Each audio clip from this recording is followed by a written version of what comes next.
ఇది మనకి Maximus, డెగ్జిమస్, Meridius దగ్గర నుంచి వచ్చిన ఓటింగ్ పోల్ అనాలిసిస్. సో, ఇది మనం ఖచ్చితంగా ట్రస్ట్ చేయాల్సిందే. ఈరోజు మనకి ఎవరు ఎలిమినేషన్ రౌండ్‌లో ఉండబోతున్నారు, ఎవరు డేంజర్ జోన్‌లో ఉన్నారు, ఎవరు టాప్ పొజిషన్‌లో ఉన్నారు, ఇట్లాంటివన్నీ మనం మాట్లాడుకుందాం. యాజ్ యూజువల్‌గా మీ అందరికీ తెలిసిన ముచ్చటనే తనుజానే టాప్‌లో ఉంది. మిగతా పొజిషన్‌లో కొంచెం అటు ఇటు ఉంటాయి. నేను చెప్పినట్టుగా నిన్న నేను ఓటింగ్ పోల్ అనాలిసిస్ చేసినా కానీ సెపరేట్ వీడియో చేయలేదు. ఒక వీడియోలో కలిపి చేయడం వల్ల ఎక్కువ మంది చూడలేదు. సరే, ఏం చేస్తాం, ఇంక అయిపోయిందిలే. టైం అయిపోయింది. ఇప్పుడు మనం మాట్లాడుకున్న దండ కానీ మ్యాటర్ ఏంటంటే తనుజ తప్ప మిగతా వాళ్ళందరూ డేంజర్ జోన్‌లోనే ఉన్నారు. ఆ వీడియోలో చెప్పిన సారాంశం అయితే అదే. సో, తనుజ తప్ప మిగతా వాళ్ళు డేంజర్ జోన్‌లో ఉన్నారు కాబట్టి ఇప్పుడు డేంజర్ జోన్‌లో కంప్లీట్‌గా ఉన్నోళ్ళు ఎవరు, మనకి ఈరోజు డేంజర్ జోన్‌లో బాటమ్ 2లో నిలబడేటోళ్ళు ఎవరు, ఇవన్నీ మాట్లాడుకుందాం. ఫస్ట్ ఆఫ్ ఆల్ కొత్త ఛానల్ చూస్తుంటే సబ్స్క్రైబ్ చేసి గంట కొట్టి అలానే సింబల్ ప్రెస్ చేసుకొని పెట్టుకొని పాతోళ్ళు లైక్ కొట్టారు, కొత్తోళ్ళు మీకు నచ్చిన కాడ లైక్ కొట్టే ప్రయత్నం చేయండి. చలో కంటిన్యూ చేద్దాం. తనుజ టాప్ పొజిషన్‌లో ఉంది. 35+% ఓటుతోటి గట్టిగానే ఉంది. ఇక్కడ పర్సెంటేజ్‌లు పక్కన పెట్టుర్రి, టాప్ పొజిషన్‌లో ఉంది. ఇంకా సెకండ్ పొజిషన్‌లో మనం ఫస్ట్ నుంచి చెప్తున్నాం డెవాన్ పవన్ డేంజర్‌లో ఉన్నాడు, డేంజర్ జోన్‌లో ఉన్నాడని అంటున్నాం కదా. మనం అనఫిషియల్ పోల్స్ చూసి మెల్లగా తనకి ఓటింగ్ పెరిగింది. తనకంటూ కొంత ఫ్యాన్ బేస్ అనేది ఏర్పడ్డది కాబట్టి ఆ ఫ్యాన్ బేస్ నుంచి ఓట్లు పడ్డాయి. కంటిన్యూగా కీప్ ఆన్ ఓటింగ్ పడతా ఉంది. మనోడు కూడా పర్ఫార్మెన్స్ గట్టిగా చేయడానికి ప్రయత్నం చేసిండు కానీ వర్కౌట్ కాలే. తనకి లక్ సాతియలేదు. ఆ లక్ వల్ల ఓడిపోయింది కాబట్టి కొంచెం సింపతి అనేది వచ్చింది. దానివల్ల ఓటింగ్ అయితే పడింది. అండ్ లాస్ట్ ఫ్యూ వీక్స్ నుంచి కూడా డెవాన్ పవన్కి పాజిటివిటీ గట్టిగానే పెరిగింది. లాస్ట్ ఫ్యూ వీక్స్ కాదు, ఒక 5 వీక్స్ నుంచి పాజిటివిటీ వచ్చింది. కానీ మధ్యలో ఒక వారం ఆ నిబ్బి పంచాయతీలు ఉన్నాయి కదా, రీతు అండ్ డెవాన్ పవన్ పంచాయతీ, దానివల్ల కొంచెం మైనస్ అయ్యిండు.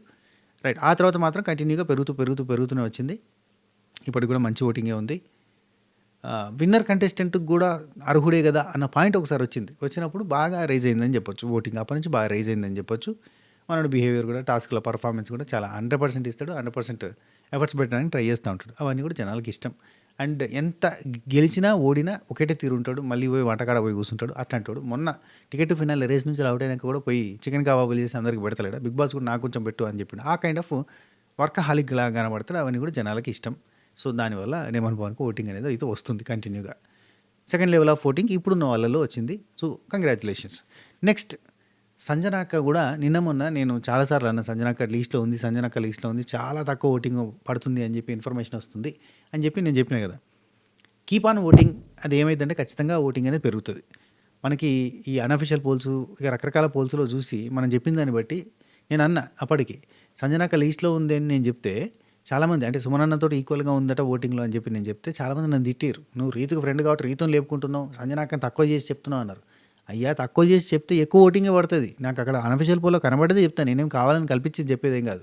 సో, నేను అది చూసి చెప్పినందుకు అక్కడ ప్లస్ ఓటింగ్ అయింది. ఇప్పుడు నేనేస్తున్న ఓటు అని చాలామంది మన ఓటింగ్ పోల్ అనాలిసిస్ వీడియో కింద కూడా పెట్టారు. సో, ఈ లెక్కన ప్లస్ అయిపోయింది ఓటింగ్. సో, టాప్ 3 ఓటింగ్, అంటే ఇప్పుడున్న నామినేషన్లో ఉన్న 6 మెంబర్స్లో టాప్ 3 ఓటింగ్ పడింది. కంగ్రాచులేషన్ టు సంజనాక్క ఆల్సో. అంటే ఇది మనకు మ్యాక్సిమం చెప్పిన ఇన్ఫర్మేషన్. మరి ఇది 95% మనం నమ్మొచ్చు, గట్టిగా నమ్మొచ్చు. ఇక 0.5%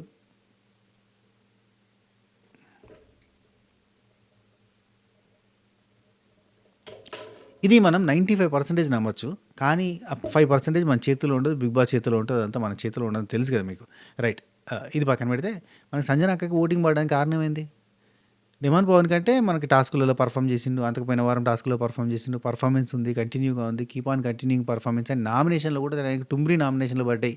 లైక్ సుమన్ శెట్టి అన్న నీకు హెల్త్ బాగాలేదు కాబట్టి పోయి రెస్ట్ తీసుకో అనడము.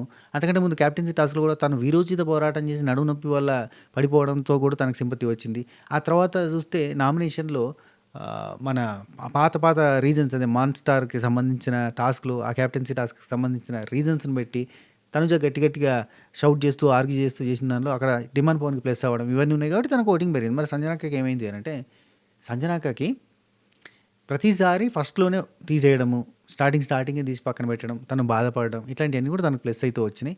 అండ్ తనని అర్థం చేసుకునే వాళ్ళు చాలామంది తయారయ్యారు. సంజనాక్కని చాలా బాగా అర్థం చేసుకుంటారు. రీతు అండ్ సంజనాక్క కాంట్రవర్సీలో సంజనాక్క సైడ్ సపోర్ట్ జరిగిన వాళ్ళు 50%, రీతు సైడ్ జరిగిన వాళ్ళు 50%. అదంతా కూడా ఓటు బ్యాంక్గా కన్వర్ట్ అవుతుంది కదా. స్టార్టింగ్ నుంచి కూడా తనకు ఒక పాజిటివ్ ఓటు బ్యాంక్ అనేది ఉంది. సో, ఆ బ్యాంక్ అంతా కూడా ఇప్పుడు ఓటింగ్లో పనికి వస్తారు. సో, అట్లా సంజనాక్క టాప్ 5లో ఉండాలని కోరుకునే వాళ్ళంతా కూడా ఓటేస్తున్నారు కాబట్టి ముందటికి వస్తుంది. ఇప్పుడు కూడా మంచి ఓటింగ్ పడింది. అది సంజనాక్కది. అండ్ ఈ వీక్ కూడా ఇప్పుడు సంచాలక దాంట్లో కూడా మొత్తం కింద మీద పంచాయతీ అయింది. సంచాలకులు కూడా తను చేసింది కరెక్టే, అది త్రిభుజమే అని చెప్పి వాదించేటోళ్ళు చాలామంది ఉన్నారు. అట్లా కూడా ఓటింగ్ పడింది. ప్రతి దగ్గర కూడా తనకంటూ పాజిటివిటీ ఏదో ఒక రకంగా వచ్చింది. ఏదో ఒక రకంగా ప్రతిరోజు డిస్కషన్లో పార్ట్ అయింది కాబట్టి ఖచ్చితంగా ఓటింగ్ పడుతుంది. సో, వీళ్ళు ముగ్గురు టాప్ 3లో ఉన్నారబ్బా.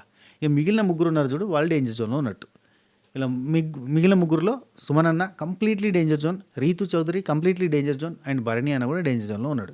సో వీళ్ళు ముగ్గురు కూడా డేంజర్ జోన్లోకి వచ్చారు. రీతు సెకండ్లో ఉందంటే ఇక్కడనే జిమ్మిక్ వాడినట్టున్నారు మిగతా పిఆర్ టీమ్స్. అంటే రీతుని టాప్లో ఉంచితే ఓటింగ్ అనేది వేయరు అని అనుకున్నట్టున్నారు. మనం కూడా చూస్తుంటే మరి రీతు వర్సెస్ సంజనక్క జరిగింది కాబట్టి రీతుకి టాప్ ఓటింగ్ కనబడుతుందేమో అని మనం కూడా అనుకున్నాం. కానీ రీతుకి అయితే 3 రోజులు టాప్ ఓటింగ్ కనబడుతుంది. నిన్నైతే టాప్ ఓటింగ్ లేదబ్బా, నిన్న డేంజర్ జోన్లో ఉన్నట్టుగానే ఉంది అని కూడా మనం మాట్లాడుకున్నాం. నిన్న ఓటింగ్ పర్సంటేజ్ బాగా తగ్గింది అనేది నిన్న వీడియోలో మనం డిస్కస్ చేసుకున్నాం. కాబట్టి ఈ లెక్కన ఓటింగ్ అనేది తగ్గుతూ వచ్చింది. సో ఇప్పుడున్న వాళ్ళల్లో రీతు, భరణి, సుమన్ అన్న వీళ్ళు ముగ్గురు డేంజర్ జోన్లో ఉన్నారు. వీళ్ళ ముగ్గురు ఇట్లా లెక్కలి డబల్ ఎలిమినేషన్ పెడితే ఇద్దరు ఎలిమినేట్ అవుతారు. సింగిల్ ఎలిమినేషన్ పెడితే సుమన్ అన్న ఎలిమినేట్ అయ్యే chances are very high. Suman అన్న సేవలు మనకి ఇంకా చాలు అనే పాయింట్ వచ్చింది కాబట్టి, అంటే ఇక ఇప్పుడున్న వాళ్ళలో సుమన్ అన్న స్టార్టింగ్ నుంచి మనం చూస్తున్నాం. సుమన్ అన్న ఫస్ట్ వీక్ పోతాడు, సెకండ్ వీక్ పోతాడు అనుకుంటూ వస్తుంటే ఏమంటారు, ఆకనుకుంటే మేక్ అయిందా అట్లా మేక్ అయిపోయింది అన్నట్టుగా స్ట్రాంగ్ అయిపోయి కూర్చున్నాడు. ఆయన ఇన్ని వారాలు కూడా నడిపించుకుంటూ వచ్చింది. That was a great achievement from Suman అన్న ఫ్యాన్స్ లిటరల్లీ. సరే, అయితే సుమన్ అన్న ప్రభంజనం వెళ్ళిపోయే chances are very high.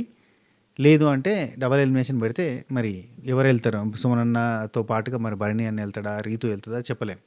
Kalyan చేతిలోకి పోయింది అంటే ఆల్రెడీ కెప్టెన్ చేతిలోకే టికెట్ ఫినాలే పోయింది.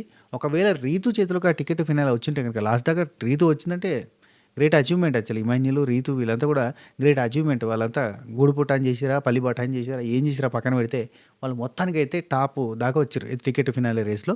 ఒకవేళ రీతు గెలిస్తే కనుక చాలా బెనిఫిట్ ఉండేది రీతుకి. రీతు టాప్ 5లో ఉండేది. At the same time Ritu voting వల్ల డిమాండ్ పవన్ కూడా టాప్ 5కి వచ్చేది. అదంతా వేరే సినారియో జరిగేది.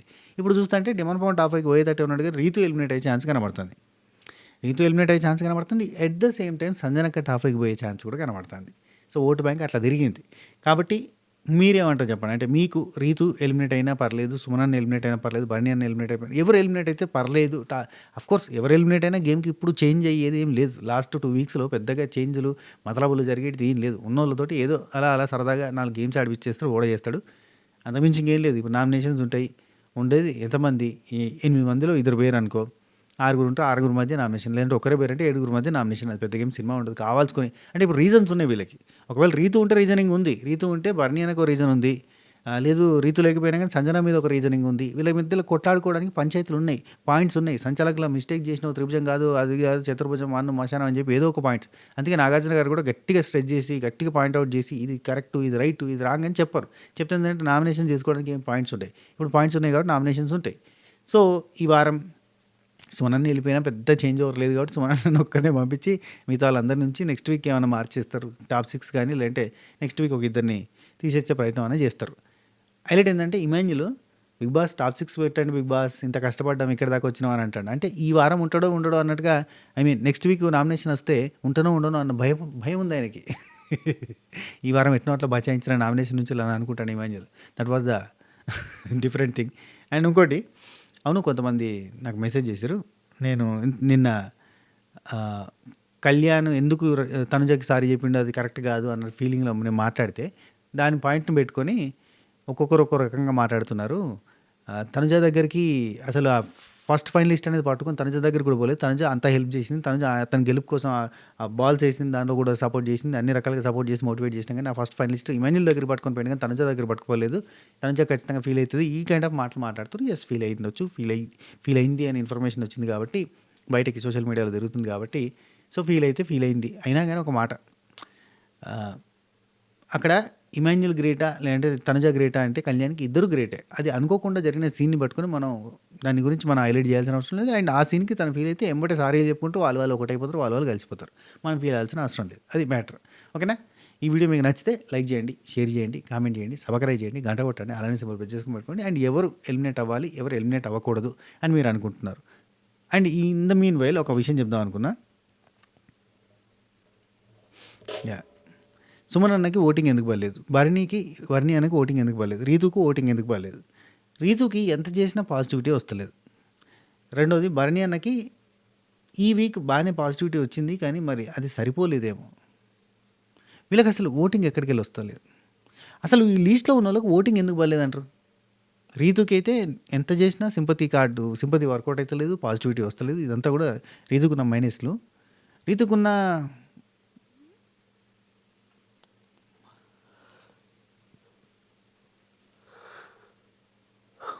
ఉంటా, టేక్ కేర్, బాయ్.